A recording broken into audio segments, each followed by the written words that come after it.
हरे कृष्णा। श्रीमद् भागवतम में आप सभी का स्वागत करते हैं।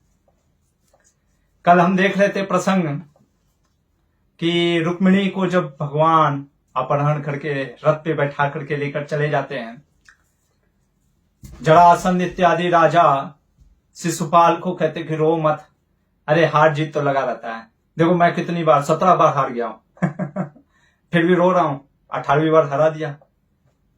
और शिशुपाल मान भी जाता है, क्योंकि जरासंध कहता है, बहुत ही महान था, कहता है कि काल और भाग्य से पहले, कहते हैं ना कि समय से पहले और भाग्य से ज्यादा किसी को कुछ नहीं मिलता है।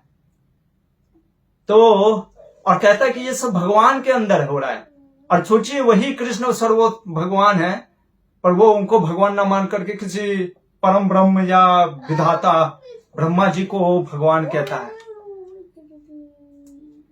यहां पे आज जो हम प्रसंग देखने वाले हैं, आज का जो प्रसंग है सैमंतक मणि सत्यजीत का, इस कथा से आपको बड़ा अद्भुत विचित्र समझ में नहीं आएगा, क्योंकि यह ऐसी लीला है जिसमें आप देखेंगे कि भगवान के भक्त भी इसमें इन्वॉल्व हैं, इस राजतंत्र में, राजनीति में। और ये प्रसंग हमारे जीव गोस्वामी कहते हैं कि ये प्रसंग इसलिए भी है क्योंकि ये हमें दिखाने के लिए कि इस भौतिक जगत में कोई चीज हमको सुख प्रदान नहीं कर सकती सिवाय भगवान की भक्ति। जैसे आप एक गुलाब जामुन खाओ, वो गुलाब जामुन हम खाते हैं, हमें बड़ा आनंद आता है। 2 खा लो, 4 खा लो, 10 खा लो, कोई 15 खा सकता है, लेकिन उसके बाद वही गुलाब जामुन हमें दुख का कारण हो जाता है जब हम ज्यादा खा लेने के कारण पेट खराब। कोई भी मंगल चीज है ही नहीं भौतिक जगत में। जो आज सुख दे रहा है वही कल दुख का कारण हो जाता है, लेकिन एक ही चीज है, भगवान का नाम। इसीलिए हमारे बहुत सुंदर एक गीत है, कहते हैं, मधुरम मधुरेभ्योऽपि मंगलेभ्योऽपि मंगलम्, पावनं पावनेभ्योऽपि हरेर्नामेव केवलम्।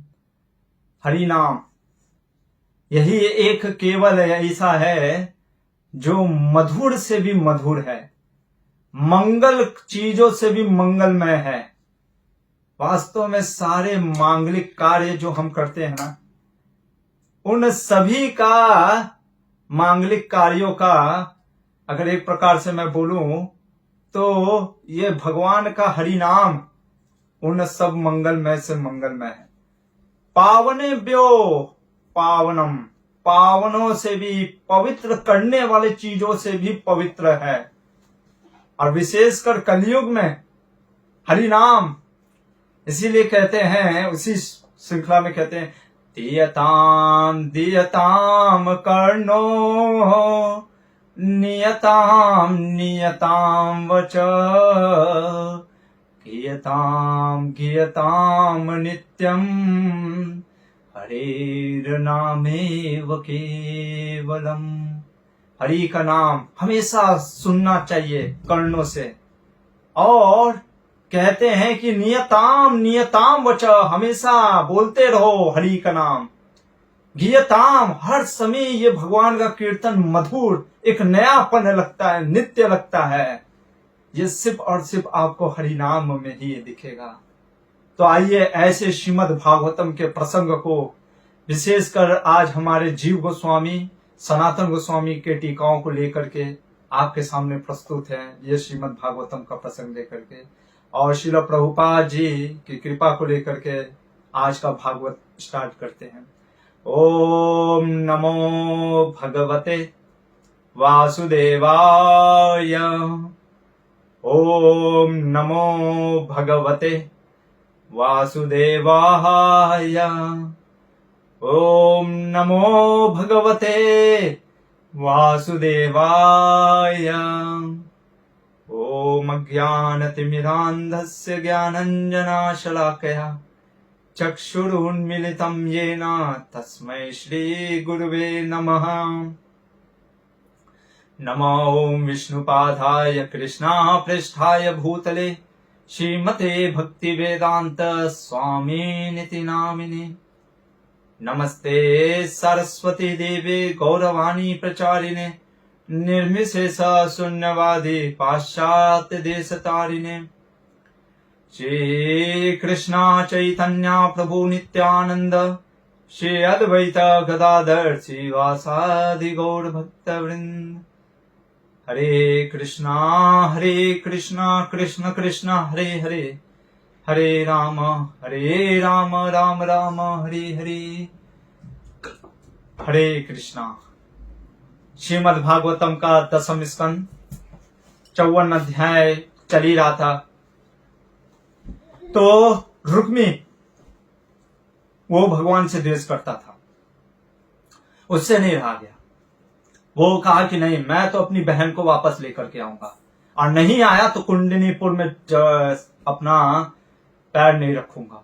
चला सेना को लेकर के, और कृष्णा जिस रास्ते से गए रुक्मिणी को लेकर के जाते हैं।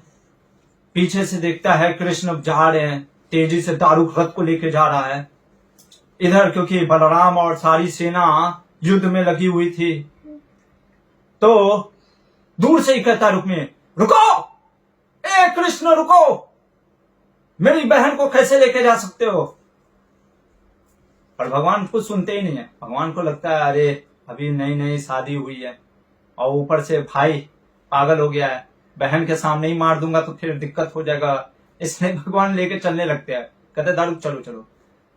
और देखता है कि जब कृष्ण नहीं रुक रहे हैं तो वो बाणों की बाण मारना स्टार्ट करता है, 6 बाण। हमारे आचार्य कहते हैं भगवान सोच रहे होते ना, अरे आज रुक्मिणी जी के साथ मैं सैया पे लेटूंगा, ये कहाँ ये बाणों का सैया पे लेटाने को सोच रहा है। तो भगवान को 6 बाण मारता है। भगवान कहते हैं अभी रुक जाओ, अब इसको कुछ करना ही पड़ेगा, क्योंकि भाई रुक्मिणी जी है, पत्नी है, भाई पत्नी के सामने इज्जत खराब कर रहा है। तो कृष्ण रुक जाते और फिर अपने धनुष से में सारंग धनुष से बाण मारते हैं, उसके बाण को तोड़ देते हैं। भगवान मारना नहीं चाहते हैं, भगवान सोचते हैं कि इसको कम से कम युद्ध से हटाए, क्योंकि रुक्मिणी ही किया भाई है। तो लेकिन वो हटेला, फिर एक और दूसरा धनुष निकाल लेता है, फिर मारता है बाण भगवान को। भगवान कहते हैं अरे ओ ये रुकेगा नहीं लग रहा है, और भगवान फिर उसके धनुष को तोड़ देते हैं। फिर एक और धनुष निकालता है, फिर तोड़ देते हैं। अरे सारा चीज निकालता है, गदा त्रिशूल इत्यादि जो भी होता है सब खींच करके मारता है। भगवान सब छिन्न भिन्न कर देते हैं। भगवान कहते हैं अरे जाओ, तुम जाओ, मुझे आज मेरी शादी हुई है। फिर भी नहीं सुनता है, कूद जाता है, तलवार और खड़ग लेकर के, ढाल लेकर के कूद जाता है, और भगवान के ऊपर मारने का प्रारंभ करना चालू कर देता है कि मार दूंगा आज कृष्ण को। कृष्ण कहते हैं अरे को, और फिर भगवान तीर मारते हैं, उसके तलवार को भी काट देते हैं, उसके जो ढाल होता है उसको भी काट देते हैं। इतने पे भी नहीं रुकता रुक्मी, और फिर वो आ रहा होता है युद्ध करने के लिए। भगवान कहते हैं बहुत अब नहीं रहा जा रहा है, और भगवान उसको पकड़ते हैं, उसके सिर के बाल को पकड़ के जैसे ही तलवार उठा करके सोचते कि अब मैं मार दूंगा रुक्मी को, और जैसे ही वो तलवार उठा लिए होते हैं मारने के लिए, वैसे ही रुक्मिणी उनके चरण पे गिर जाती है। देखिए ये है भगवान की आह्लादनी शक्ति। इसीलिए हमारे श्रील प्रभुपाद जी कहते थे कृष्ण से पहले राधा रानी से प्रार्थना करो, हे राधे। इसीलिए वृंदावन में सबड़ी बोलता है जय राधे, जय श्री राधे, राधे राधे, क्योंकि राधा रानी से हम कितने ही पापी हों, हम राधा रानी के पास जाते हैं और कहते हैं राधा रानी कृष्ण को कहिए कि वो मुझे अपना ले, अपने शरण में दे, तो भगवान राधा रानी के वचन को कभी नहीं झुठलाएंगे। इसी तरीके से रुक्मिणी कृष्ण के चरणों पे गिर गई और कहने लगती है कि कृष्ण को कि ये मेरा भाई है। एक्चुअली में हमारे आचार्य कहते हैं रुक्मिणी जी जो कि आह्लादनी शक्ति है, भगवान की करुणामयी शक्ति है, क्योंकि किसी प्रकार से रुक्मी उनके से संबंध रखता था। इस प्रकार से जीव अगर भगवान की आह्लादनी शक्ति से संबंध रखता है ना, उसका उद्धार हो जाता है। रुक्मिणी जी एकदम कांपते हुए कहती कि छोड़ दीजिए मेरे भाई को। अब भगवान अपनी अल्लादनी शक्ति के बारे में कैसे ऐसे कह सकते, इसलिए भगवान ने सोचा कि छोड़ तो देता हूं, लेकिन भगवान को लगा छोड़ दूंगा फिर आएगा, तो कुछ ऐसा करता हूं कि ये वापस ही ना आए। तो एक योद्धा के लिए सबसे बड़ा चीज, उसको मृत्यु पे अगर लौटाना है, मृत्यु के समान मार डालना है, उसका अपमान कर दो। तो क्या किया भगवान ने, उसकी आधी मूंछ काट दी और पूरा बाल, जैसे हमारा बाल नहीं है पर उसका पूरा टकला नहीं किया, यहाँ पे कुछ बाल छोड़ दिए, यहाँ पे कुछ, जैसे आजकल फैशन भी हो गया है, कुछ लोग यहाँ बाल छोड़ते हैं, यहाँ बाल छोड़ते हैं, वैसे भगवान ने रुक्मी को सबसे पहले, शायद उसी ने ये फैशन स्टार्ट किया, पहले भगवान ने यहाँ यहाँ कुछ 5-6 जगह बाल छोड़ दिए और छोड़ करके वहीं पे रख दिए, कहे जाओ। अब ये देख करके यादव लोग उधर मार दिए थे, बलराम सब वापस आ रहे थे, सभी यादव देखने लगते, अरे कौन आया है, कौन नया फैशन स्टाइल क्या चल रहा है, और सभी देखते अरे रुक्मी का बगल में रुक्मिणी है, थोड़ा बहुत सबसे हंसी रुका नहीं गया, स्वाभाविक है कि हंस दिए। बलराम जी ने देखा, भाई बलराम जी तो गुरु तत्व हैं, आदि गुरु हैं। बलराम जी ने देखा ओहो, पत्नी भाई है सामने, उसी की बहन के सामने ऐसा कर दिया, तो इसलिए बलराम जी कहते हैं शांत रहो, क्या ये सब लगा के रखा है, और कृष्ण को डांटने लग गए, क्योंकि रुक्मिणी को देखे थे बेचारी एकदम उदास हो गई थी अपने भाई को इस हालत में देख करके। बलराम जी कहे कृष्णा तुमको शर्म नहीं आता है, अपने ही रिश्तेदारों के बारे में, रिश्तेदारों को ऐसे करते हो, अरे अपने रिश्तेदारों को कोई मारता नहीं है। भगवान कहेंगे अरे मारा कहाँ है, अरे एक योद्धा को इस तरीके से बेइज्जत करना मारने के जैसा है। देखिए बलराम जी कितना सुंदर चीज बोलेंगे, कृष्ण को भी समझाएंगे, रुक्मिणी को भी समझाएंगे। ये होता है गुरु, उसको पता है। जैसे संभवतः कई बार लोग गलती क्या करते हैं ना, किसको क्या समझाना है वो नहीं समझ में आता है। जैसे एक बार मैंने आपको शायद पहले भी बताया था कि हम लोग बैठे हुए थे, फीस्ट बना था। अभी साधुओं को तो ब्राह्मण ये भोजन प्रिय होते हैं, तो हमारे बगल में एक भक्त बैठे थे, उन्होंने कहा अरे प्रभु आपको कहां से मिल गया ये रबड़ी। मैंने कहा अरे रबड़ी बना था, तो मुझे तो मिला नहीं। मैंने कहा अरे ओहो, तो मैंने भक्त को बोला प्रभु जी के लिए रबड़ी लेकर के आओ। तो किसी भक्त ने कहा प्रभु जी रबड़ी तो समाप्त, मेन आइटम पहले समाप्त हो जाता है, अच्छा आइटम। तो एक भक्त ने कहा प्रभु जी मैंने रबड़ी आपके लिए रखा है, एक प्लेट, शायद वो आप ही के लिए था। मैंने कहा ले आओ प्रभु जी के लिए। और वो जैसे ही लेकर के आ रहे होते हैं, अचानक से हमारे किसी गुरुकुल के बच्चे से धक्का लग जाता है, वो रबड़ी गिर गया जमीन पे। अब ये जो मेरे बगल में प्रभु जी बैठे थे, जो आशा से थे कि ओ हो रबड़ी मिलने वाला है, जैसे ही वो देखे कि ये रबड़ी गिर गया जमीन पे, वो सोचते हैं।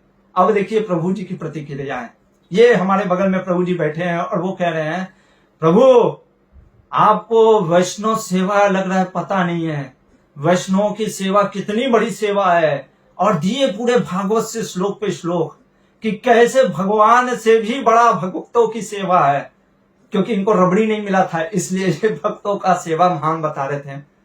और वो जो प्रभु जी के हाथ से गिर गया रबड़ी, वो बोलने लग गए हैं अरे प्रभु लग रहा आपने भी भागवत गीता नहीं पढ़ा है। भगवान कहते हैं कि कर्म अरे भाग्य में नहीं लिखा है तो कहां मिलेगा। काल और भाग्य, काल भी भगवान के अधीन है, भाग्य भी भगवान के अधीन है, आपके कर्म में नहीं लिखा था, इसलिए आपको सांत्वना रखना चाहिए। अभी बात दोनों सही बोल रहे हैं लेकिन दोनों अपोजिट बोल रहे हैं। इनको ये सोचना चाहिए था कि शायद मेरे भाग्य में नहीं है इसलिए मुझे रबड़ी नहीं मिला, और वो भक्त को सोचना चाहिए था कि हाँ भाई वैष्णव सेवा करना का मौका था, मेरे से गलती हो गया, मुझे ध्यान पूर्वक रबड़ी लेकर के आना चाहिए था। लेकिन अक्सर लोग उल्टा बोलते हैं, ये बोलने लगे तुम्हें वैष्णव सेवा ध्यान से नहीं दिया, और वो प्रभु जी कहने लगे तुम्हारा कर्म में नहीं था। तो इसलिए यहाँ पे बलराम जी बहुत सुंदर तरीके से बोल रहे हैं, कृष्ण को समझा रहे हैं कि अरे अपने संबंधी को मारते नहीं है। और फिर रुक्मिणी को क्या बोलते हैं कि हे रुक्मिणी तुम दुखी मत हो, हर व्यक्ति अपने ही कर्म के कारण दुख भोग रहा है।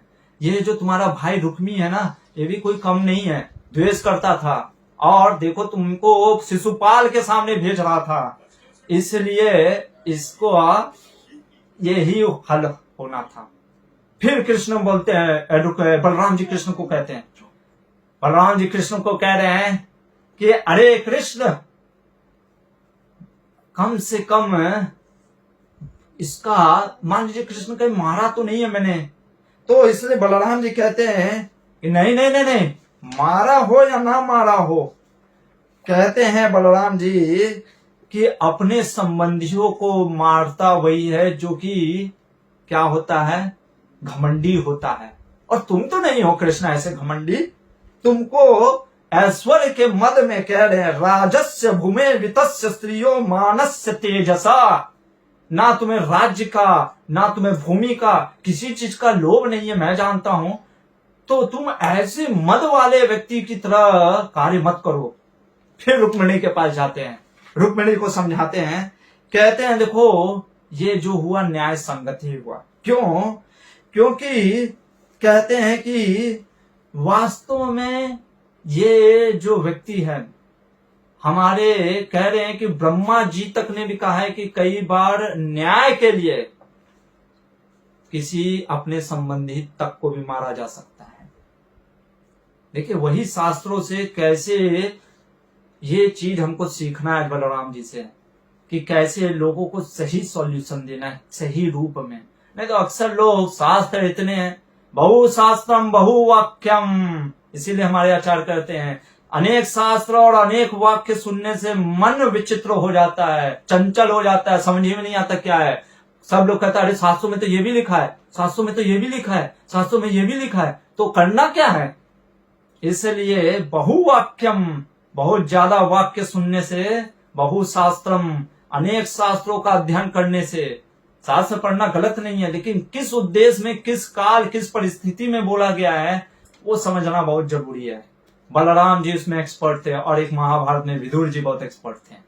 तो इसलिए यहाँ पे कहते हैं, और बलराम जी समझाने लगते हैं, उनको लगता है कृष्ण तो भगवान है, वो तो जानते ही हैं। रुक्मिणी जी को भगवान बलराम जी समझाते हैं, कहते हैं देखो मनुष्य ये शरीर को ही आत्मा समझ करके किसी को मित्र किसी को शत्रु, कोई हमको पैसा देता है, कोई हमको चॉकलेट देता है तो वो अच्छे हैं, कोई हमको बुरा कहता है वो बुरे हैं। क्यों? क्योंकि वो हमको बुरा कह रहा है, और अकल वो मुझे अच्छा कहने लगे तो वो अच्छे हैं। तो अच्छा और बुरा व्यक्ति किससे देख रहा है, वो मेरे साथ कैसा व्यवहार कर रहा है, और कोई मतलब नहीं है। इसीलिए, और व्यवहार किससे, इस शरीर से। इसलिए बलराम जी कह रहे कि जब तक मनुष्य शरीर को ही आत्मा समझता है वो ये सब भेदभाव करता है, वो मेरा है वो मेरा नहीं है। लेकिन जब वो ये समझ जाता है कि सभी भगवान के अंश हैं, तो फिर वो भगवान को दृष्टि पे रख करके, शास्त्रों के दृष्टि पे रख करके लोगों को अच्छा बुरे की पहचान करता है। ऐसा नहीं है कि उस समय अच्छे बुरे की पहचान नहीं करता है, लेकिन उसका माध्यम शास्त्र और भगवान हो जाते हैं। ये नहीं कि वो मेरे साथ क्या व्यवहार कर रहा है उसके ऊपर वो आधारित नहीं करता है। और इस प्रकार से जब बलराम जी रुक्मिणी जी भी भगवान की महालक्ष्मी शक्ति हैं, फिर भी आदि लीला, जैसे लक्ष्मण जी सीता माँ को समझाते हैं, वैसे बलराम जी ने रुक्मिणी जी को जब सांत्वना दे दिया तो प्रसन्न चित्त होकर के रुक्मिणी जी भगवान के साथ द्वारिका में प्रवेश करती हैं। और जैसे ही द्वारिका में प्रवेश करती हैं, अद्भुत दृश्य है द्वारिका का। सभी जगह, क्योंकि कृष्ण का विवाह हुआ है, विधि पूर्वक कृष्ण का विवाह हुआ, सभी रोड सारी जगह उत्सव था। स्त्री पुरुष सब अपने अपने नए कपड़े, सोने अलंकृत से सभी उत्साह में सम्मिलित हो रहे होते हैं। और जैसे आजकल होता है ना रिसेप्शन, वैसे कृष्ण और रुक्मिणी बैठे हुए हैं, सभी लोग नया नया गिफ्ट ला करके दे रहे भगवान के को, और भगवान के साथ सभी मतलब कि दर्शन कर रहे हैं, स्वयं जैसे लग रहा है कि महालक्ष्मी और नारायण बैठे हुए हैं। और वर्णन करते हैं सुखदेव गोस्वामी कि हर्ष की कोई सीमा नहीं थी नगर वासियों की, द्वारिका वासियों की। हर कोई यही सोच रहा होता है कि अद्भुत है, हमारा जीवन धन्य हो गया ऐसे कृष्ण और रुक्मिणी के विवाह आज उनको साथ देख करके। ये प्रसंग, ये रुक्मिणी कल्याणम रुक्मिणी मंगलम, वास्तव में ये भगवान की जो रुक्मिणी के साथ जो विवाह है, ये हम साधकों के लिए बहुत विशेष है कि किस प्रकार से रुक्मिणी जी कई कठिनाइयों को पार करते हुए कृष्ण को प्राप्त कर ली, क्योंकि उनको विश्वास था आज नहीं मिलेंगे कृष्ण तो कल मिलेंगे, कल नहीं मिलेंगे तो परसों मिलेंगे, इस जीवन में नहीं मिलेंगे तो अगले जीवन में लूंगा, लेकिन मैं कृष्ण को कभी नहीं छोड़ूंगा। यही साधकों के लिए, हम साधकों के लिए ये एक सीख है कि हमें भी कृष्ण की भक्ति में लगे रहना चाहिए। जीवन में धर्म करते वक्त कई कठिनाइयां आएंगे। लोग कहेंगे अरे धर्म क्यों करो, वो देखो फलाना मिस्टर शर्मा जी कितना धर्म करके बिल्डिंग ठोक दिए हैं, हमें भी पीट देना चाहिए। भक्ति में क्या रखा है, कौन भक्ति करता है? लेकिन फिर भी भक्ति करते रहो, क्योंकि शास्त्र कहता है, हमारे आचार्य कहते हैं, आज अगर हम लगे रहेंगे कल हमें कृष्ण की प्रेम और वो भगवत धाम जरूर मिलेगा।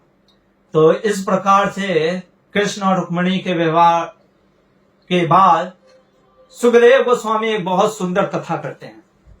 अब ये जो कथा है ये वास्तव में रुक्मिणी के विवाह के बाद स्टार्ट हुआ था और कई रानियों से विवाह होने से पहले हुआ था, लेकिन फिर भी इसको कंटिन्यू करते हुए सुखदेव गोस्वामी पूरा अंत तक इसकी चर्चा कर जाते हैं। तो सुखदेव गोस्वामी कहते हैं, सर्वप्रथम, क्योंकि रुक्मिणी से कनेक्शन है इसलिए कहते हैं, प्रद्युम्न, जीव गोस्वामी पहले चीज हमारे बतलाते हैं अपने कृष्ण संदर्भ में एक श्लोक से, कि जो प्रद्युम्न है, अनिरुद्ध है, जो भगवान के पुत्र प्रद्युम्न और भगवान के प्रपौत्र अनिरुद्ध, ये वास्तव में, हरि बोल, हरे कृष्ण, आवाज। तो प्रद्युम्न जो है वो क्या है, भगवान के ही अंश हैं, विष्णु रूप हैं। आवाज आ रहा है क्या? विष्णु रूप ही हैं भगवान के। ये चीज को उल्लेख हमारे जीव गोस्वामी ने किया है। कहते हैं जीव गोस्वामी उपनिषद से लेकर के, कहते हैं, यत्रा सुसंस्थित कृष्णास्तिभिः शक्तया समाहित रामा निरुद्ध प्रद्युम्न रुक्मिण्या सहितो विभु, कि जो प्रद्युम्न और अनिरुद्ध हैं भगवान के ही अंश हैं। लेकिन फिर समझ में नहीं आता है कि हम तो कहते हैं कि वो काम कैसे, वो रति उनके प्रति आकर्षित हो जाती कामदेव की। तो इसके बारे में जीव गोस्वामी क्या कहते हैं कि देखिए, जब कामदेव और रति, ये कहानी आता है, हमें पता ही है कि शिव के पास कैसे परीक्षा लेने के लिए कामदेव पहुंचते हैं। शिव जी उनको अपने तीसरे नेत्र से भस्म कर देते हैं। अभी स्वयं साक्षात भोलेनाथ ने भस्म किया, तो शरीर कहां से मिलेगा? जैसे कोई आत्मा होता ना जो सुसाइड कर लेता है, जब मर जाता है तो उसको इतना जल्दी शरीर नहीं मिलता है, इसीलिए वो भटकता रहता है और दूसरे के शरीर में घुसता रहता है। तो कामदेव को शरीर नहीं मिल रहा होता है, पर भगवान को दया आ जाती है। तो भगवान जो प्रद्युम्न, जो कि कामदेव उनके अंशों का अंश कह सकते हैं, कामदेव क्योंकि देवता है, जीव आत्मा है, वो भगवान प्रद्युम्न जो कि मन को आकर्षित कर लेते हैं, डिटी ऑफ माइंड है, वो प्रद्युम्न, वो क्या करते हैं, वो भगवान ही भगवान से अवतरित हो रहे हैं। तो वो प्रद्युम्न जब अवतार लेते हैं, जैसे नंद और यशोदा में धरा और द्रोण मिल जाते हैं, वैसे वो कामदेव, जैसे होता ना, इसको सिंपल से समझ लीजिए, जैसे किसी को भूत पकड़ लेता है, एक आत्मा दूसरे आत्मा के अंदर घुस जाती है, तो वैसे वो प्रद्युम्न, भगवान प्रद्युम्न के अंदर कामदेव घुस जाते हैं, हमारे जीव गोस्वामी कहते हैं। और वही प्रद्युम्न रुक्मिणी के गर्भ से उत्पन्न होते हैं। लेकिन इधर एक राक्षस होता है जिसका नाम होता है संबर। उसको पता चलता है कि ये जो प्रद्युम्न है, जो रुक्मिणी के गर्भ से उत्पन्न हुआ है, ये मेरा क्या है, ये मुझे मारने वाला है। कहीं से पता चल गया, देवताओं इत्यादियों से। अब इसको गुस्सा आ गया। इसने क्या किया, 10 दिन पहले, 10 दिन ही नहीं हुआ था, इसने किसी प्रकार से भेष बदल करके प्रद्युम्न को अपहरण कर लिया और सीधे समुद्र में फेंक दिया और सोचा ये तो मर गया। 10 दिन का बालक कितना छोटा ही सा रहेगा, पर वो तो समझा नहीं, उसको तो लगा कामदेव है, पर ये तो साक्षात भगवान है प्रद्युम्न। और ये मछली, बड़ी सी मछली, वेल किसी प्रकार की मछली ने निगल लिया। अब मछुआरों ने जब अपनी रस्सी डाली तो मछली को पकड़ लिया, और मछली को पकड़ने के बाद बड़ी मछली थी फिर भी पकड़ में आ गई, और उसको काटा तो पेट में से बच्चा निकला। अब आप कहोगे कि अरे मछली के पेट में से बच्चा मरा क्यों नहीं? यही तो है, जीव गोस्वामी कह रहे भगवान है साक्षात प्रद्युम्न, कोई जीव होता तो मरता ना। इसलिए जब मछली को काटा नहीं, मछली को जाकर के भेंट दे दिया उसी संबर को। मछुआरों ने कहा इतनी बड़ी मछली मिली है, राजा को भेंट दे देते हैं। संबर ने इसको कहा कि जाओ थोड़ा सा आज मछली बिरयानी बना करके लाओ मेरे लिए। और जब उसके रसोइयों वालों ने काटा तो उसमें से एक बच्चा निकला, और उस बच्चे को मायावती करके, मायावती कर रहा हूं नाम है, एक महीना, हाँ मायावती है, बालक मायावती को ही तो मायावती को दे दिया। अभी ये मायावती कौन है? ये वास्तव में रति है, जो काम की पत्नी है रति। क्या हुआ ना, जब कामदेव मर गया और रति को पता चला कि कामदेव को कोई शरीर नहीं मिल रहा है, वो भगवान शिव की तपस्या में लग गई। भगवान शिव के तपस्या में जब लग गई तो थोड़ा सा कामदेव के जब लग गई, कामदेव के हरे कृष्णा कृष्ण कृष्ण हरे हरे, हरे राम राम राम हरे हरे।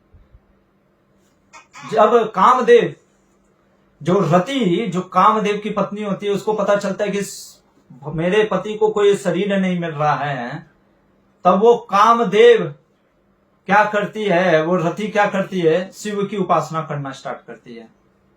शिव की उपासना में इतनी लग जाती है कि वो बोलती है कि शिव जी आप मेरे पति से मेरा फिर से मिलाप कराइए। लेकिन जब शिव जी तो प्रसन्न हो नहीं रहे थे, लेकिन जब उसी दौरान जिस पहाड़ पे वो तपस्या कर रही होती, दूसरे ही पहाड़ पे संबर करके ये भी शिव का तपस्या कर रहा था। अब तपस्या के वक्त दोनों से जब भगवान शिव प्रसन्न हुए तो भगवान ने कहा आओ बोलो तुम्हारी क्या वर है। इसने जैसे ही रति को देखा तो काम से वशीभूत हो गया, कहा मुझे रति ही चाहिए। भगवान शिव ने कहा तथास्तु। रति ने कहा मैं तो भगवान आपसे सिर्फ अपने पति को मांग रही हूं, मैं इसके साथ। भगवान शिव ने कहा तुम इसके साथ जाओ, ये तुम्हें कुछ नहीं कर सकता, और तुम्हें शायद वहीं पे तुम्हारा पति भी मिलेगा। रति चली गई क्योंकि शिव जी के पास, शिव जी के वचनों पे भरोसा था।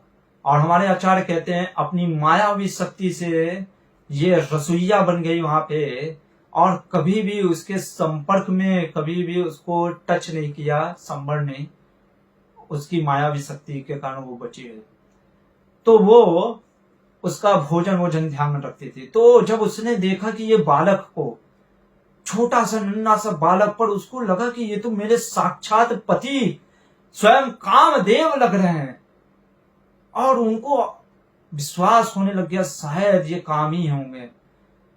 तभी नारद मुनि वहां पे प्रकट होते हैं और रति को पूरा कहानी बताते हैं कि किस प्रकार से ये जो बालक है ये स्वयं काम का रूप कामदेवी है। वो बालक धीरे धीरे जब बड़ा होने लग गया, क्योंकि भगवान के जैसा, इसीलिए सुखदेव गोस्वामी कहते हैं भगवान के जैसा साक्षात बल में था, भगवान के जैसा साक्षात उसका रूप था। एक्चुअली में वो भगवान ही थे प्रद्युम्न, तो भगवान कृष्ण के जैसे ही रहेंगे और बल में भी। तो इसलिए जो भगवान 10 महीने साल में 15 साल की लीला हमने बताया, जैसे वो किशोर दिखने लग गए, ये भी बहुत जल्दी जल्दी बड़ा होने लग गया, और बड़ा होते होते इतना युवा टाइप का हो गया, युवा यौवन आ गया। तब एक दिन रति इसके पास आती है और कहती कि आप, उसको देखती है काम से। तो ये जब कामदेव देखता है तो वो कहता है कि हे माते, आज आप मुझे पुत्र के जगह आप मुझे ऐसे काम से वशीभूत होकर के क्यों देख रही हैं?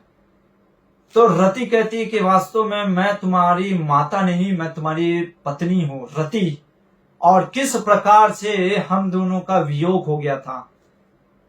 ये सुन करके कामदेव प्रसन्न हो जाता है, आलिंगन करने लगता है, और फिर बोलती है इस संबर को मार डालो, इसी ने तुमको तुम्हारी माँ रुक्मिणी से अलग किया। अरे वो माँ आज भी तुमको रोती है तुम्हारे लिए।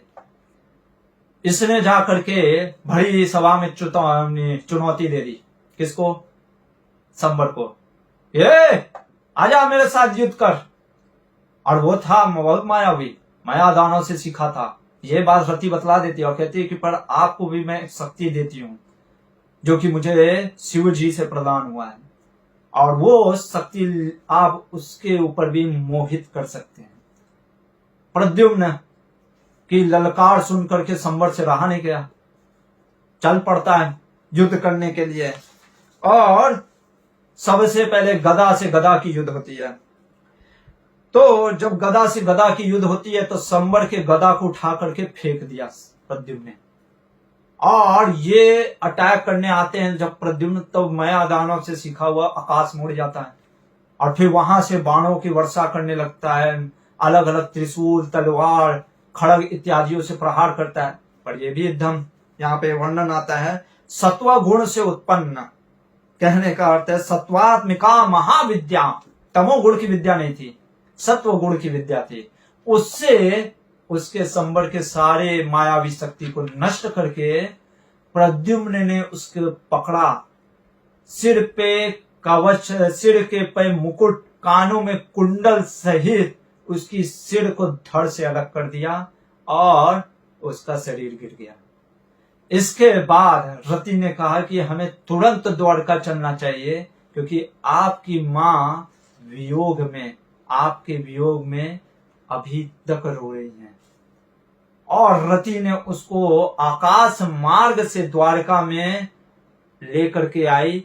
और जैसे ही रति और ये प्रद्युम्न, जो मायावती या प्रद्युम्न, ये दोनों जब चल रहे होते हैं, प्रद्युम्न जो कि कामदेव एकदम कृष्ण के जैसा, सुखदेव गोस्वामी कहते हैं कि जब वो एंट्री कर रहा है तो कृष्णम मत्वा, अरे कृष्ण के जैसा, क्योंकि साक्षात कृष्ण का पुत्र भी है और स्वयं कृष्ण भी है, एकदम वैसे कृष्ण के जैसे लग रहे होते हैं। सभी स्त्रियां काम से वशीभूत, उसके प्रति नहीं, कृष्ण समझ करके कृष्ण को सोचती हैं, इसलिए वो वशीभूत हो रही थी। लेकिन जब उन्होंने देखा उसके नेत्रों को, क्योंकि कृष्ण तो कृष्ण ही है, यहां से हमारे आचार्य ये भी बतलाते हैं कि कैसे कृष्ण जो अंशी है वो नारायण और विष्णु भी 60 क्वालिटी रखते हैं, लेकिन जो रूप माधुर्य कृष्ण का है, जो कृष्ण की आंखें, जो चंचलता है,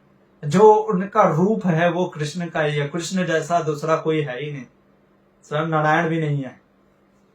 तो इसलिए जब उन्होंने देखा कि वो आंखें भी ऐसे ऐसे जैसे लीलावश की सब चीज वो सोच रहे कि ये क्या चीज है, ये कौन है, ये कहां से आया, तो उनको लगता नहीं ये कृष्ण नहीं है, ये कोई और है। और लज्जा के कारण सब के सब जो उनकी माताएं, इस कहने का अर्थ है इस समय कृष्ण की जो थी लगभग 16,108 रानियां थी, तो वो माताएं सब छिप जाती हैं। इधर रुक्मिणी ने जब उस श्याम नेत्रों वाले पुरुष को देखी, उनके मन में भी आया कि ये कृष्ण कहां से आ गए, पर उन्होंने भी देखा कि ये तो कृष्ण है नहीं, और अगर ये कृष्ण नहीं है तो कृष्ण के जैसा दिखने वाला ये पुरुष कौन है। और इसके साथ जो चल रही है वो स्त्री, क्योंकि काम के साथ चल रही थी रति, इसलिए वो भी एकदम अद्भुत लग रही होती है, हमारे आचार्य कहते हैं। इसलिए वो पूछती स्त्री कौन है जिसको वो अपनी पत्नी बना के ला रहा है। और रुक्मिणी जी को ये लगता है कि अगर आज मेरा पुत्र जिंदा होता तो शायद एकदम ऐसे ही होता। और रुक्मिणी जी का अचानक से बायां जो अंग होता है फड़कने लगता है, उनके स्तनों से दूध गिरने लगते हैं, क्योंकि प्रेम, ममता का, करुणा का उभार आ जाता है। और उस कारण से रुक्मिणी जी को लग गया कि नहीं ये मेरा पुत्र ही है।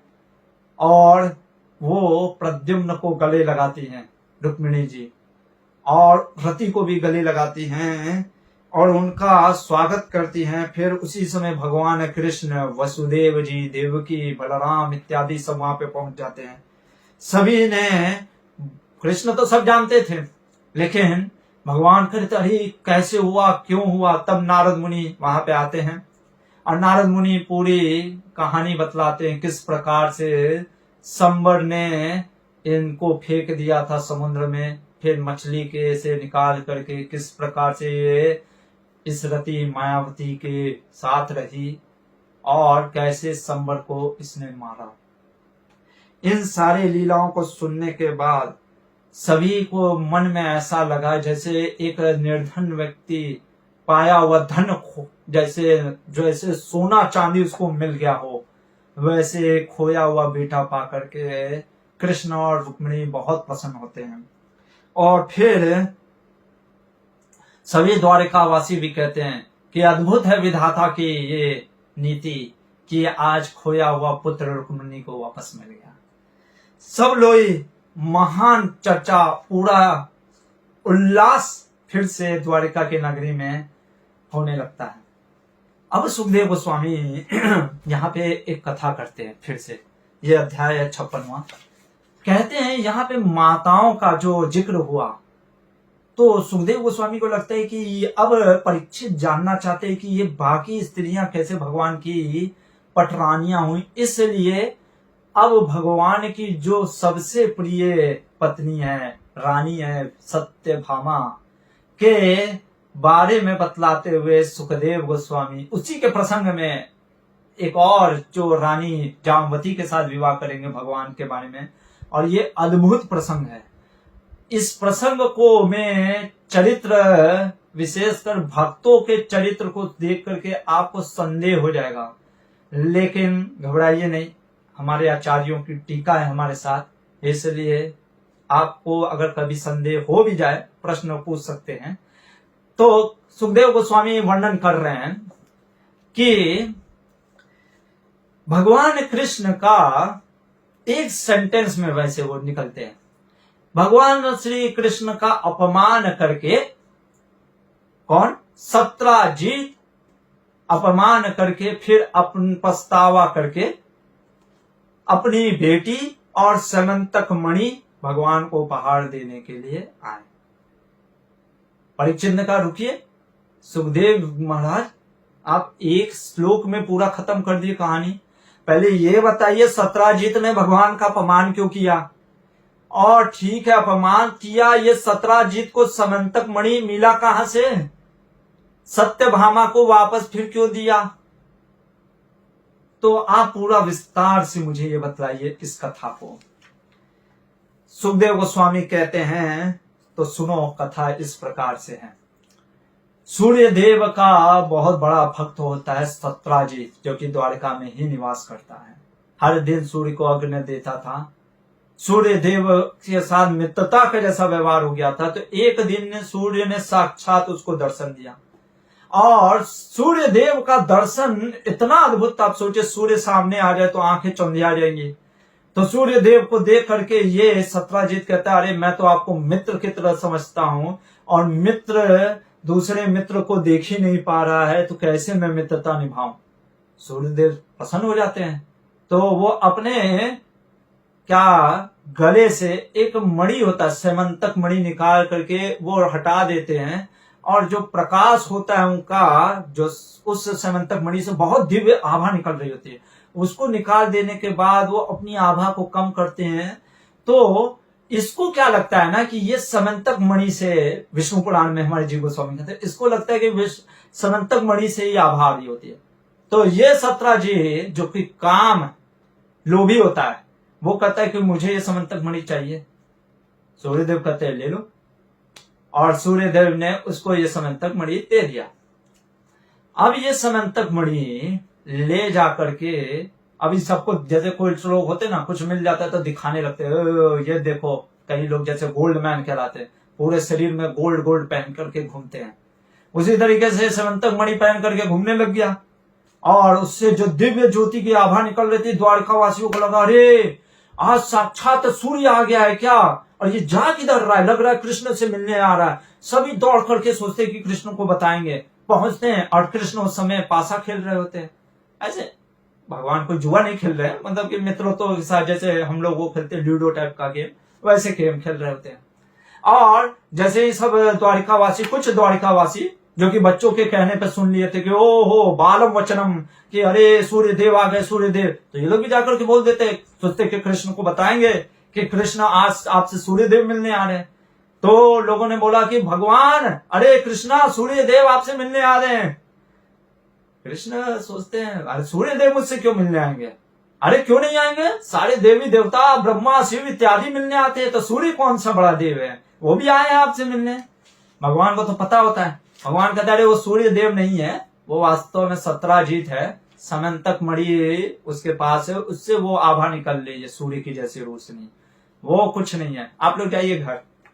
लोगों ने कहा अच्छा, और जब देखते हैं कि अरे ये तो सही में सत्राजीत अपने घर निकल गया, और घर में एक उसके लिए ऑल्टर बनाया था, मणि को रखा था, वहां पे शिव सूर्य के साथ उसकी उपासना करता था, ब्राह्मणों के द्वारा उसकी उपासना करता था। वो समंतक मणि सिर्फ सोना अरे आभा नहीं था, सूर्य की आभा देखने वाला नहीं। हमारे आचार्य कहते हैं वो समंतक मणि प्रतिदिन 170 पाउंड सोना उगलता था, मतलब देता था हर दिन 170 पाउंड। और कई अवश्य हे प्रभु यहाँ पे क्यों कह रहे हैं सुखदेव गोस्वामी परीक्षित को, कह रहे आप भगवान के भक्त हैं। देखो भगवान जो भी चीज होता है ना उसको भगवान को अर्पण करना चाहिए।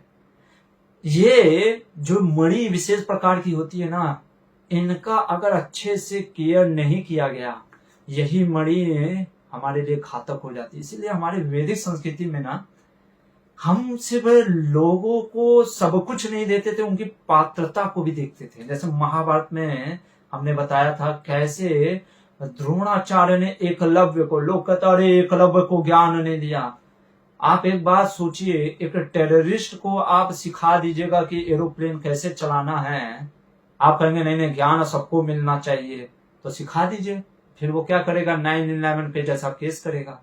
इसलिए वैदिक संस्कृति में ये सिर्फ नहीं देखा जाता था कि सबको सब कुछ देना, उसकी पात्रता पे भी देखना होता है।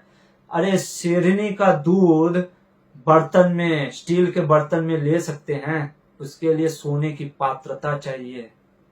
उसी तरीके से हर ज्ञान हर वस्तु हम नहीं संभाल सकते हैं। इसलिए कृष्ण बहुत ही, भगवान सुखदेव गोस्वामी कहते हैं कि भगवान कृष्ण कई अवसरों में जाकर के उससे कहते थे सत्राजीत से, सत्राजीत ये जो मणि है ना ये जाकर के राजा उग्रसेन को दे दो। क्यों? क्योंकि ये राजा इसके उत्तराधिकारी हैं, तुम इसको नहीं संभाल सकते हो, ये तुम्हारे जीवन के लिए भी कष्ट हो सकता है। और सत्राजीत कई बार टाल देता था, कहता था हाँ दे दूंगा, हाँ दे दूंगा, हाँ दे दूंगा, ऐसे वो टालता था। भगवान कई बार करुणावश कि अरे मर जाएगा, इससे बच्चा दे दो, लेकिन सुना नहीं। और एक बार हरिवंश से हमारे आचार्य कहते हैं मथुरा के कांड से कि नहीं देने का बहाना, अभी देखिए लोगों को नहीं कुछ देना है ना भगवान को, तो कहते अरे क्या करे प्रभु जी, कोविड सिचुएशन में हालत देखिए ना, कुछ नहीं बचा, अपना बिजनेस चला गया, तो नहीं देने का 10 बहाना है, कोविड आ गया, या हमारे घर में देखिए ना इसकी शादी है, ये चीज है। तो ऐसे क्या किया, ये अपने भाई को जिसका नाम होता है प्रसेना, उसको दे देता है ये समंतक मणि कि तुम रखो, अब कृष्ण आएगा तो मैं कहूंगा कि मेरे पास है ही नहीं, प्रसेन के पास है, मेरे भाई के पास है, उससे जब मांग लूंगा तो दे दूंगा। तो आप भगवान को मूर्ख बनाने का प्रयास करेंगे ना, हम ही मूर्ख हो जाएंगे। तो दे दिया, भाई भी पहन लिया, कहा बहुत अच्छा है, पर उसने कहा कि इसको, तो उसने क्या किया, क्योंकि अभी आभा निकलेगा तो इसलिए उसने एक लॉकेट बनाया था, उसके अंदर वो समंतक मणि डाल करके पहनता था। तो एक दिन शिकार के लिए निकला, और शिकार करने निकला तो रास्ते में शेर शिकार करने गया था, शेर भी मिल गया, शेर से युद्ध होता है, शेर ने इसका फाड़ करके नाश्ता कर लिया, और देखा कि ओ ये तो मणि कुछ टाइप का लग रहा है, आकर्षित, क्योंकि वो मणि ऐसा था ना सभी आकर्षित हो जाते थे। ये अद्भुत मणियां ऐसी होती ना, आकर्षित हो जाती, लेकिन इसको संभालना बहुत मुश्किल होता है। शेर ने ले लिया और ले करके गुफा में चला गया। अब उस गुफा में गया, उस गुफे में था रीछराज जामवंत, अब वो भी आकर्षित हो गया, उसने शेर को फाड़ दिया, और वो मणि तो भगवान का, वो तो भक्त है, उसको लगा ये क्या है, वो अपने बेटे को दे दिया खेलने के लिए, उसके बेटे को अच्छा लग रहा था। इधर सत्राजीत, देखिए क्या कुटिल बुद्धि होती है लोगों की, उसको अपने भाई का जब दिखा नहीं, कई दिन हो गए भाई मिलने लगा। उसको लगा कि कृष्ण ने शायद उसको मार दिया और शायद समंतक मणि अपहरण कर लिया। पूरे नगर में अपने आर्मियों के साथ ढिंडोरा पीटने लग गया।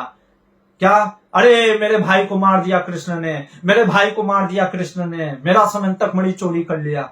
सोचिए, भगवान के ऊपर जब आरोप लग सकता है तो हम जीव क्या हैं। उग्रसेन के पास बात गए। कृष्ण ने कहा ठीक है, अगर आप सभी को लगता है मैंने चोरी किया, मैं खुद ही लेकर के आता हूं। कृष्ण ने उनके ही जो सत्यराजीत के आदमी थे कहे चलो तुम भाई तुम ही लोग चलो देख लो। और जंगल में जाकर के देखते हैं तो घोड़ा और जहां प्रसेन उसका भाई मरा होता है तो देखते कि गर्दन कटा हुआ है, घोड़ा भी मरा हुआ है। तो लोगों को पता चल गया शेर ने मारा है। अभी आगे ढूंढते ढूंढते भगवान निकलते हैं तो देखते हैं कि अरे एक गुफा में पहुंचते हैं। गुफा के बाहर ही देखते कि शेर भी मरा हुआ है। तब उनको लगता है शेर भी मर गया, यानी शेर ने इनको मारा, प्रसेन और घोड़े को, पर शेर को भी किसी ने मार दिया। और जिसने भी मारा ये उसी का गुफा में है कोई। भगवान कहते हैं आप सभी, क्योंकि घोर अंधकार था उस गुफे में, भगवान ने कहा कि रुक जाओ तुम लोग, बाहर ही रुको, मैं अंदर जाता हूं और देखता हूं कि कौन है। भगवान अंदर प्रवेश करते हैं। अब प्रवेश करते हैं तो देखते हैं कि एक बालक उसी मणि के साथ खेल रहा है, खिलौने समझ करके। भगवान सोचते हैं कि उससे किसी प्रकार से बच्चे से ले लेते हैं। तो जैसे ही वो बच्चे से कुछ लेने का प्रयास करते तब तक दाई जो उसकी होती है धात्री, उस बच्चे की नर्स, वो कहती है देख करके, देखिए इसीलिए हमारे आचार्य कहते हैं अगर व्यक्ति का मन में भय, काम, क्रोध, किसी प्रकार की अगर चीज चल रहा होता है ना, साक्षात स्वयं कृष्ण आए, जिस कृष्ण को देखने के लिए गोपियां तरस जाती हैं, जिस भगवान के रूप का एक क्षण के लिए गोपियां कहती हैं, ब्रह्मा जी को कहती कि ये पलक क्यों बनाया, ये पलक क्यों झपकते हैं तो हम कृष्ण का दर्शन नहीं कर पाती हैं। वो भगवान साक्षात वहां पे हैं और ये देख करके भयभीत में चिल्ला उठी कि कौन आ गया, कौन आ गया। और जैसे ही उसके चिल्लाहट को सुन करके जामवंत आ जाता है। अभी जामवंत भी, क्योंकि क्या होता है ना, हमारे विश्वनाथ चक्रवर्ती ठाकुर कहते हैं भगवान ने चाणूर, मुष्टिक और कंस को मार दिया था, लेकिन उन्होंने कहा मजा नहीं आया। जैसे कि कंस को भगवान ने तो उठा करके सीधे फेंका, वो मर गया। भगवान ने कहा अरे मर गया, ओहो, अरे मैं तो सोचा था इससे फेंका था कि मरेगा नहीं, ये तो मर ही गया। तो भगवान को आनंद नहीं आया। और जामवंत भी जब त्रेता युग में प्रभु राम के सेना में जब उन रावणों की सेना को मारता है ना, तो जामवंत को भी मजा नहीं आता। कहता है प्रभु राम, आनंद नहीं आया, बहुत कमजोर था रावण का पार्टी। तो इसलिए भगवान उसकी भी मनोइच्छा को पूरी करने के लिए और अपनी मनोइच्छा पूरी करने के लिए ऐसा लीला किया कि जामवंत भी नहीं समझ पाया। पर हम मानव के लिए क्या सीख है, हमारे आचार्य कहते हैं क्योंकि जामवंत क्रोध में आया था, तो क्रोध में क्या होता है, बुद्धि नाश प्रणश्यति, बुद्धि नाश हो जाता है। समझ ही नहीं पाया कि साक्षात स्वयं राम के अवतारी हैं कृष्ण, वो आए हैं और सीधे युद्ध के लिए ललकार देता है। भगवान ने कहा बहुत अच्छा है। और फिर पहले युद्ध लड़ने लगते हैं दोनों, अपने अपने जो भाले गदे होते हैं उससे युद्ध करते हैं। फिर उसके बाद जामवंत बड़े बड़े पेड़ों को, पत्थरों को उठा उठा करके फेंकता है, भगवान उसको तहस नहस करते हैं। फिर हाथों से लड़ाई होता है 28 दिन तक बिना रुके, 28 दिन तक दिन रात मुक्काबाजी चल रहा है। वो कभी मार रहे हैं, कभी वो मार रहे हैं। और भगवान अब ऐसा मारते जैसे कहते ना, उसकी लाठी में आवाज नहीं होती जब वो मारता है, तो भगवान उसी प्रकार से मुट्ठा बना करके दम दम मार रहे थे, आवाज भी नहीं हो रहा था, पर बहुत जोर का लग रहा था। जामवंत के वो दिमाग ठिकाने आ जाता, कहता है ऐसा मार तो मेरे प्रभु राम ही दे सकते हैं। तब वो जामवंत कहता है आप स्वयं नारायण विष्णु हैं, मैं आपको प्रणाम करता हूं।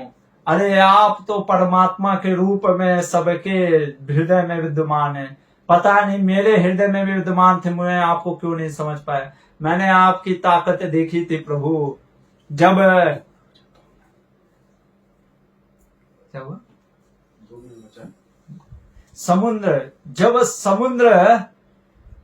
जब समुद्र सोचता है कि भगवान प्रभु राम ने जब समुद्र से रास्ता मांग रहे होते हैं तो सोचता नहीं है।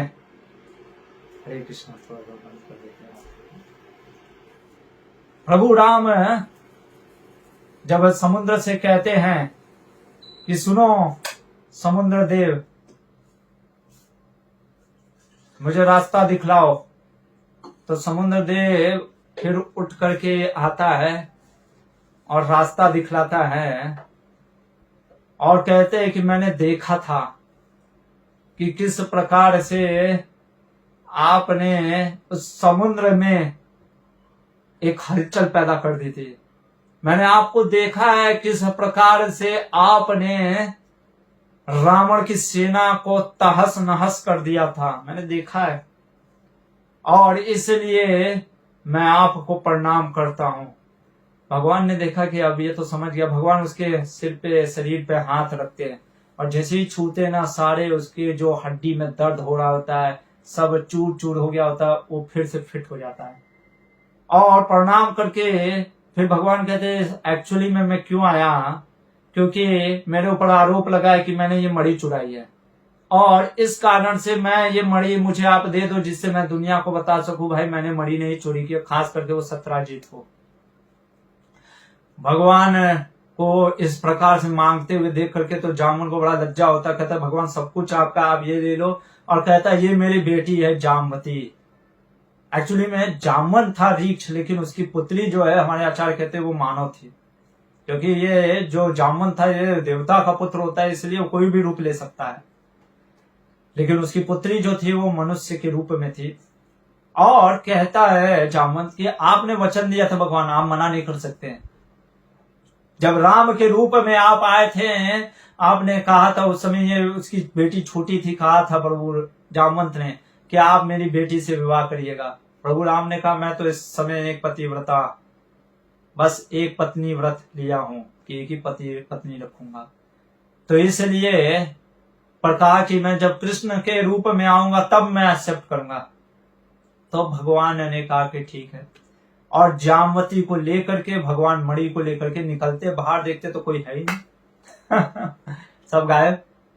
क्योंकि हमारे आचार्य कहते 12 दिन तक जब भगवान बाहर नहीं निकले ना, तो वो जो सत्राजीत के, बहुत से लोग सत्राजीत के आदमी थे, उन्होंने कहा लग रहा भगवान गए, उनको विश्वास था ही नहीं, तो वो वापस चले गए। कुछ लोगों ने सोचा कि हमें जाकर के देवकी और कृष्ण और बलराम को बताना चाहिए ऐसा ऐसा हुआ रुक्मिणी को। तो वो जाकर के जब बतलाते हैं कि ऐसा हुआ है कि भगवान अभी तक आए नहीं, तो इधर सभी रोने लग जाते हैं भगवान की लीला के कारण। सभी रो रहे होते हैं, अरे कहाँ चला गया कृष्ण। तभी देखते हैं कि कृष्ण जामवती के साथ आ रहे हैं, और ये देख करके सभी प्रसन्न हो जाते हैं द्वारिकावासी की, और भगवान मणि के साथ आ रहे हैं, गले में जो जामवंत ने उनको मणि पहना दिया होता है। फिर भगवान सबको सामने, उग्रसेन के सामने सत्राजीत को बुलाते हैं, कहते हैं ये लो तुम्हारा मणि, मैंने नहीं लिया था। पूरी कथा सुनाते किस प्रकार से उसके भाई को एक शेर ने मारा, शेर को जामवंत ने मारा। ये सुन करके सत्राजीत को बड़ा दुख होता है कि लोग अब कहेंगे कि इस क्यों दुख हो रहा था कि उसने पाप नहीं किया।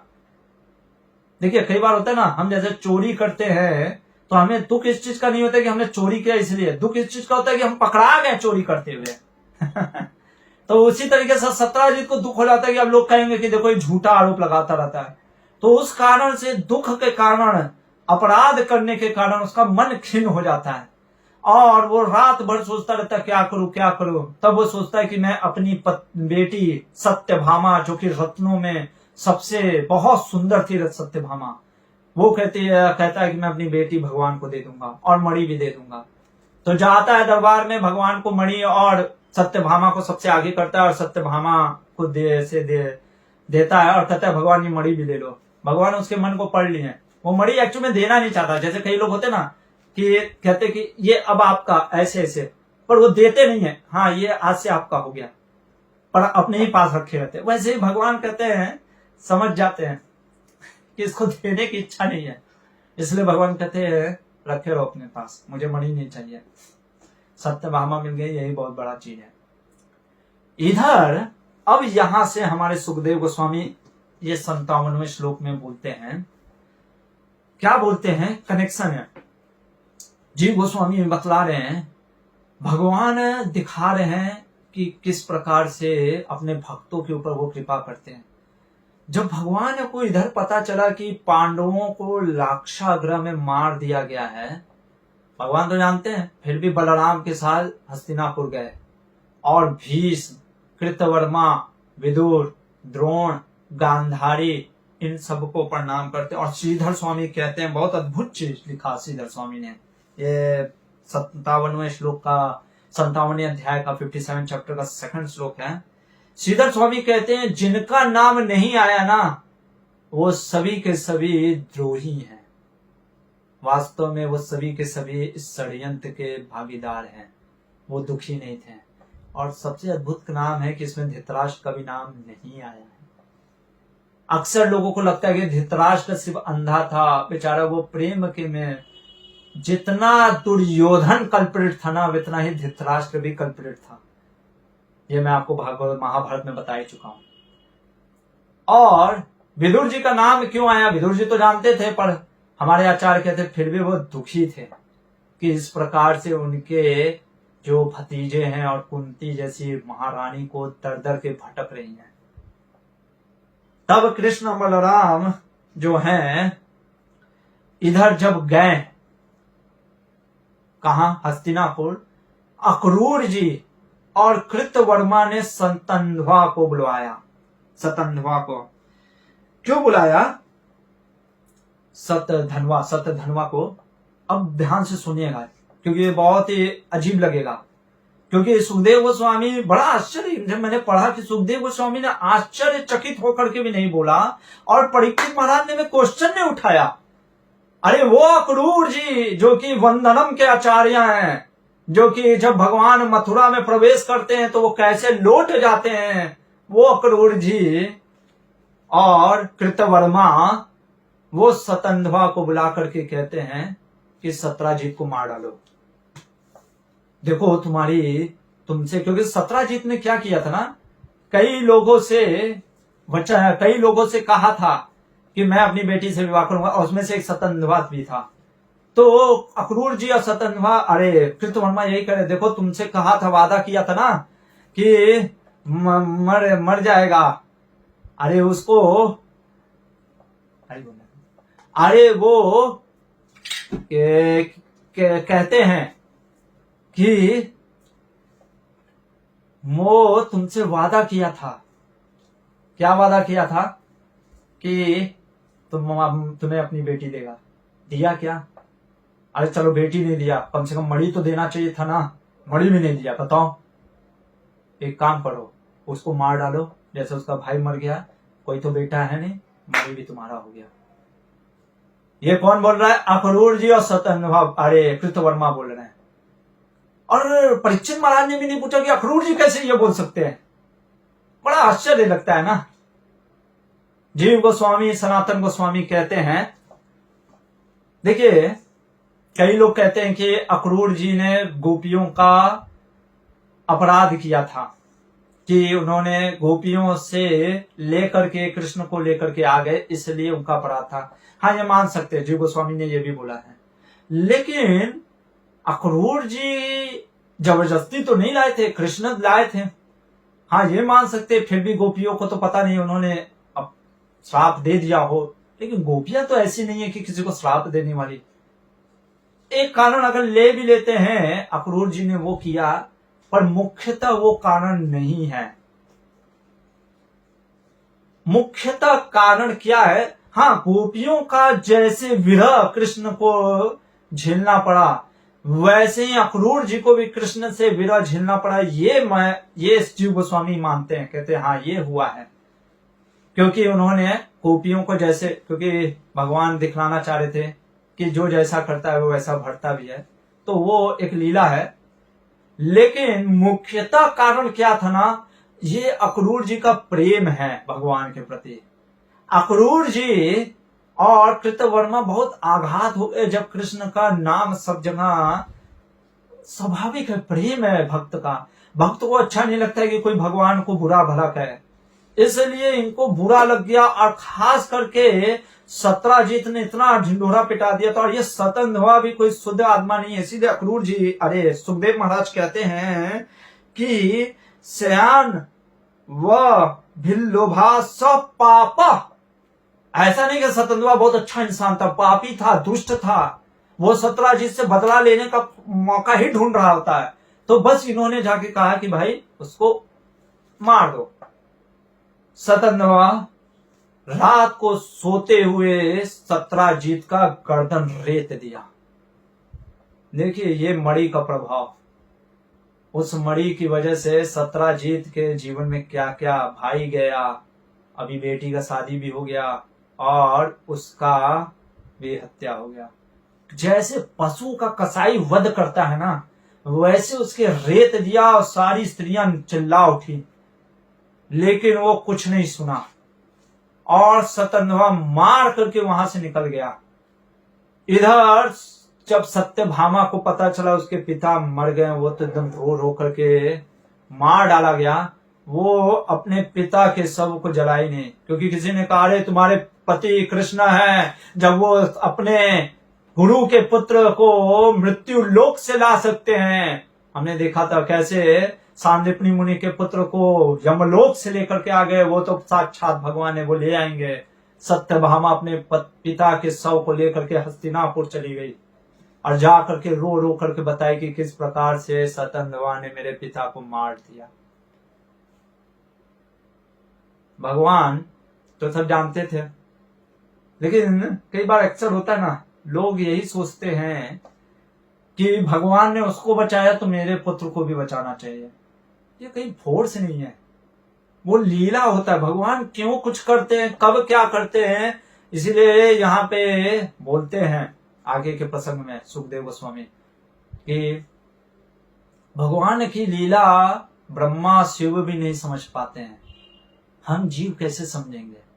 तो भगवान ने नहीं कि हो चलो जिंदा कर दिया, क्योंकि सत्राजीत की आयु थी इतनी और सत्राजीत कोई महान व्यक्ति नहीं था और कोई उसका जीवित रह करके कोई उद्देश्य भी नहीं होना था, इसलिए भगवान ने जीवित नहीं किया। सत्यभामा को संभाला और कहा मैं तुम्हारे पिता के शत्रु का बदला लूंगा। इधर जब सतंधवा को पता चला कृष्ण मेरे से मारने आ रहे हैं, सबसे पहले कृतवर्मा के पास गया कि आप मेरी रक्षा करो। कृतवर्मा ने कहा भैया वो कृष्ण और बलराम है, वो उनको मैंने देखा है किस प्रकार से जरासंध को मारा है 17 बार, कंस को कैसे मारा है मैंने देखा है। हरे कृष्णा, दूर रहता हूं। फिर अक्रूर जी के पास गया कि अक्रूर जी आप कुछ करिए। अक्रूर जी ने कहा मैंने साक्षात यमुना में उनको दर्शन किया है, परम ब्रह्म है, पूरे ब्रह्मांड के नायक हैं। हरे कृष्णा। सतंधवा सोचता है कि अब क्या करूं, वो स्वयं तक मणि उसको लगता है इसी की वजह से शायद मारा गया ये सत्राजीत, मैं भी मारा जाऊंगा, इसलिए वो मणि उसको दे दिया अक्रूर को कि तुम रखो अपने पास। और वहां से वो भागा मिथिला की तरफ। और जब भगवान को पता चला तो भगवान बलराम सहित मिथिला के पास गए उसको युद्ध के लिए। और जब रास्ते में मिथिला के एकदम बॉर्डर पे पहुंचे ही थे कि इसकी घोड़ी पलट गई। सतंधवा भागता है पैदल पैदल, भगवान भी पैदल पकड़ते हैं, कहते हैं कि रुको। और जब सतंधवा नहीं रुकता है भगवान अपने सुदर्शन को भेजते हैं और उसके सर को काट देते हैं। सतंधवा मर जाता है। भगवान तो सबको जानते हैं, फिर भी बलराम जी के सामने छानबीन कर रहे हैं उसके शरीर से। भगवान बलराम को कहते हैं कि अरे नहीं मिला, मणि नहीं है इधर। बलराम जी भी स्वयं भगवान है, वो तो समझ रहे हैं। गुस्से में आकर के, हमारे आचार्य कहते हैं गुस्सा इसलिए था, भगवान बलराम जी क्या था ना, देखिए बलराम जी साक्षात भगवान है, लेकिन वो कई बार अपनी लीलाओं से आनंद देने के लिए वो कहते हैं कि ये कृष्ण हमेशा पक्षपात करता है अपने भक्तों का, क्योंकि कृष्ण को पता है कि किसके पास मणि, अक्रूर जी के पास। और अक्रूर जी के लिए कृष्ण अक्रूर जी को दंड नहीं दे रहे हैं, क्योंकि कृष्ण जानते हैं कि अक्रूर जी ने क्यों किया, क्योंकि अक्रूर जी को रहा नहीं गया जब कृष्ण के ऊपर इतना आरोप लगा। अभी कोई कहेगा भगवान जाने फिर समदर्शी नहीं है। भगवान कब कहे हम समदर्शी हैं? भगवान समदर्शी हैं, लेकिन भगवान ये भी कहते हैं ना, जो मुझे जिस भाव से भजेगा मैं उसको इतना भजूंगा। अभी सिंपल सा है, कोई टीचर आकर के कहता है, टीचर सबके लिए बराबर होता है, लेकिन कोई क्लास के बाद कोई बच्चा कहे टीचर मुझे ये प्रश्न समझा दीजिए, टीचर उसको समझाने लगे तो बाकी बच्चे कहे ये टीचर देखो बच्चे को ज्यादा समझा रहा है। नहीं, वो बच्चा पूछ रहा है इसलिए टीचर रेसिप्रोकेट कर रहे हैं। तो इसी प्रकार से भगवान भी रेसिप्रोकेट करते हैं अपने भक्तों के साथ यहाँ पे। तो उसी प्रकार से बलराम जी कहते कि मैं यहीं पे रुकने वाला हूं, मिथिला नगरी में रुकूंगा, और यहाँ पे तुम जाओ थोड़ा सा द्वारिका। भगवान भी कहते जाने दो, बलराम जी का मूड अभी खराब है। भगवान निकल जाते हैं, और मिथिला नगरी में जब बलराम जी होते हैं, और वहां के जो जनक राजाओं की पीढ़ियों का नाम है वास्तव में, तो उनके जो मित्र होते हैं उनका स्वागत करते हैं बलराम जी का। फिर वहां पे कुछ महीने रहते हैं, साल तक रहते हैं। उसी के बीच दौरान ये दुर्योधन बलराम जी से सीखता है गदा युद्ध, क्योंकि धृतराष्ट्र के कहने पे, धृतराष्ट्र बहुत चालू था, वो कहा कि जाओ दुर्योधन जाकर के सीख लो, अभी बलराम कृष्ण के साथ नहीं है। इधर अक्रूर जी क्या होता है, इन लोगों को लगता नहीं है कि कृतवर्मा अक्रूर जी को कि अरे भगवान ऐसा कर देंगे, इसलिए अक्रूर जी छोड़ करके काशी भाग जाते हैं। काशी, क्योंकि उनके नाना का घर होता है, जब वहां पे वर्षा नहीं हो रहा होता है तो उनके नाना ने अपनी बेटी को उनके पिता को देती है सल्फे करके, तो फिर वर्षा होता है। अक्रूर जी वहां पे हर दिन, क्योंकि सोना देता था वो समंतक मणि, उन मणियों से ब्राह्मणों की सेवा करते थे। इधर बलराम भगवान ने एक अद्भुत लीला की। कृष्ण ने जानबूझ के द्वारका में अपशकुन करने लग गए, जिससे कि लोगों को ये लगे कि अक्रूर जी के नहीं होने से देखो अपशकुन हो रहा है। वास्तव में हमारे आचार्य स्वयं सुखदेव गोस्वामी भी कहते हैं कारण वो, अरे जहां स्वयं भगवान हो वहां पे कैसी अपशकुन आ सकता है। लेकिन भगवान भी कई बार, इसीलिए भगवान के लीलाओं को समझ पाना बड़ा अद्भुत है। भगवान जानबूझ के करते हैं, क्योंकि ताकि वो भी अक्रूर को चाहते थे अब द्वारका वापस आए। तो इसलिए जब इस प्रकार से अपशकुन होने लगता है, लोग कहते कि अरे भगवान आप द्वारका वापस लाइए, और लोगों को क्या लगता है कि ना भगवान ने अक्रूर जी को क्यों भेज दिया बाहर, क्योंकि भगवान को लगता है, सबको लगता है कि भगवान जी का कुछ तो गड़बड़ हो गया अक्रूर जी के साथ, इसलिए उन्होंने उनको भगा दिया। देखिए भगवान अपने भक्तों को रक्षा करने के लिए अपने ऊपर इल्जाम ले लेते हैं। तो ये किसी को नहीं पता करने दिया कि अक्रूर जी ने वो भाग गए, क्योंकि उनके पास मणि है। भगवान किसी प्रकार से अक्रूर जी को बुलाते हैं। अक्रूर जी जब आते हैं, अक्रूर जी प्रणाम करते हैं। भगवान कहते हैं देखो अक्रूर, पूरी दुनिया और बलराम जी को भी बुला लिए तब तक कि ये जो मेरे भैया है ना, ये मुझे अभी भी समझते हैं कि मैंने मणि चुराई है, इनको बता दो। एक्चुअली में बलराम जी ऐसा नहीं सोचते हैं। बलराम जी ये जान रहे थे कि अक्रूर के पास ही मणि है, पर अक्रूर जी को इसलिए कृष्ण बोल रहे हैं ताकि जब अक्रूर जी सुनेंगे ना कि कृष्ण के ऊपर आरोप लग रहा है कि उनके पास मणि है, तो समंतक मणि निकाल करके रख देंगे अक्रूर जी। तो भगवान की लीला अद्भुत है। वो क्या करते हैं, क्यों करते हैं, इसलिए बहुत अद्भुत है समझ पाना। तो अक्रूर जी ने निकाल दिया। तब भगवान ने कहा देखा देखा मेरे पास नहीं था, और ये अक्रूर जी ने भी मैंने अक्रूर जी को नहीं कहा था रखने के लिए। अक्रूर जी को थोड़ा सा मन हो गया, लेकिन मैं समझता हूं अक्रूर जी इसको रखने में सक्षम है, इसलिए अक्रूर जी के पास ही रहे। इस तरीके से भगवान किसी को ये भी नहीं पता करने दिए कि मैं अक्रूर जी को प्रिय करता हूं, प्रेम करता हूं। और इस प्रकार से भगवान ने सत्यभामा को, खुश हो गई थी क्योंकि उसके पिता को मारने वाला सतंधवा मर चुका था। अक्रूर जी भी वापस आ गए, और भगवान ने कहा देखो वास्तव में ये मणि का हकदार तो सत्यभामा है। श्रीधर स्वामी कहते हैं पिता की संपत्ति पुत्र का अधिकार होता है, पुत्र के ना रहने पे पुत्री का अधिकार होता है, पुत्री के ना रहने पे पुत्री के पुत्र का अधिकार होता है।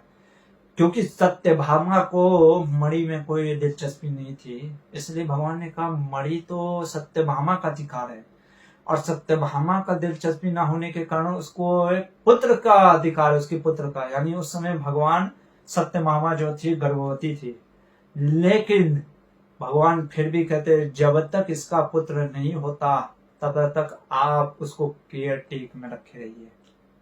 क्योंकि भगवान जानते थे क्या कि अक्रूर जी वो समंतक मणि से थोड़ा सा आकर्षित हो गए थे, इसलिए समंतक मणि भगवान ने अक्रूर जी को दे दिया। और इस जीवाख्यान को सुखदेव गोस्वामी कहते हैं कि जो भी इस व्याख्यान जो समंतक मणि और सत्राजित के व्याख्यान को सुनता है वो समस्त मंगल में प्रदान करता है। आख्यानम पठते शृणोतन्य अनुस्मरेत वा दुष्कीर्तिम दुरितम अपोहाय याति शांतिमा। सुखदेव गोस्वामी कहते हैं कि जो भी इस आख्यान को सत्यभामा और कृष्ण के विवाह, सत्राजित के वध या समंतक मणि की कथा को सुनता है, पढ़ता है या सुनाता है, उसके मन से पाप या किसी प्रकार का दोष रहता है वो समाप्त हो जाता है। क्यों? क्योंकि उसको ये पता चल जाता है कि इस जीवन में सिर्फ क्या है, हरि नाम ही एक मंगलमय है। मधुरम मधुरेभ्योऽपि मंगलेभ्योऽपि मंगलम, पावनम पावनेभ्योऽपि हरेर्नामेव केवलम। हरे कृष्णा। ग्रंथराज श्रीमद् भागवतम की जय। श्रील प्रभुपाद की जय।